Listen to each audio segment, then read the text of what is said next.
nous avons vu toutes les tentatives de M. Siguiré pour ne pas aller au fond de cette affaire. Mais finalement, nous y sommes parvenus parce que les juges ont estimé qu'il n'y avait pas de sursis, ont lié les exceptions au fond. Maintenant, le fond du débat, c'est celui que nous avons toujours évoqué. C'était de savoir, par rapport aux déclarations que M. Siguiré a faites, avait-il, oui ou non, les preuves de cette déclaration? Il a dit très clairement, et je reprends ces termes, c'est que un membre de la CGTB m'a appelé hier soir pour m'informer que la CGTB a reçu de l'argent des impérialistes et on signé un contrat tacite pour la déstabilisation du régime. Voilà ce qu'il a dit de façon, un morceau choisi très clair. La question était de savoir, est-ce qu'il en avait les preuves? Est-ce qu'il pouvait apporter les preuves? Bon, on a entendu toutes les conjectures qui ont été menées, sauf des preuves. Du genre, c'est des démonstrations avec des prémices, c'est de la sociologie, c'est de la contextualisation, c'est de la philosophie, mais tout sauf du droit.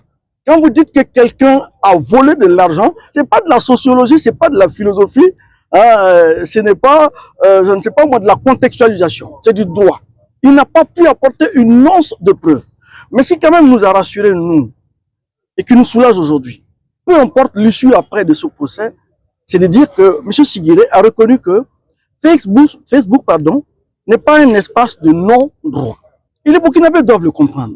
C'est pas parce que, comme le dit M. Siguiré, on est en période de guerre que le mensonge peut permettre de faire de la communication. Comme il le dit. Il dit, en somme, si on résume, j'ai menti. Je fais de la démonstration par sociologie, par logique, mais je n'ai pas de preuve, je ne peux pas apporter la preuve, je ne veux pas apporter la preuve, mais c'est parce qu'on est en période de guerre. Et ça ne peut pas justifier qu'on porte atteinte à l'honneur ou à la considération d'une personne. Nous sommes en droit. Et en droit, nous sommes en matière pénale. En matière pénale, on peut prouver par tout moyen. C'est ce qu'il faut retenir. Et le plus important, c'est l'intime conviction des juges. Nous ne sommes pas dans une matière où, quand on dit preuve, il faut amener un document. Nous ne sommes pas tenus d'apporter de documents. Et voilà à quoi notre client s'est attelé depuis ce matin en faisant un raisonnement permettant à la juridiction d'être convaincue.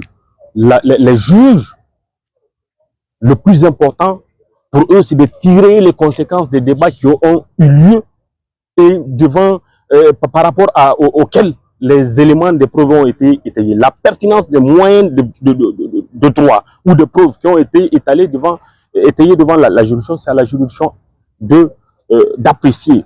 Nous avions fait des démonstrations, nous avions donné nos éléments de preuve et il appartient à la juridiction, comme nous sommes en matière pénale, la preuve, elle est faite par tout moyen. Nous ne sommes pas dans d'autres matières où on oblige la partie à amener un document précis, mais nous sommes en matière pénale. Et voilà pourquoi j'ai dit, nous avions prouvé suffisamment devant la juridiction et nous pensons, après ce procès, la CGTB et ses dirigeants vont présenter des excuses aux Burkinabés, vont présenter des excuses à leur nation et revenir dans le rang des patriotes pour défendre les intérêts et les idéaux de la République ou du Burkina Faso, conformément à l'idée que nous avons toujours eue de ce pays des hommes.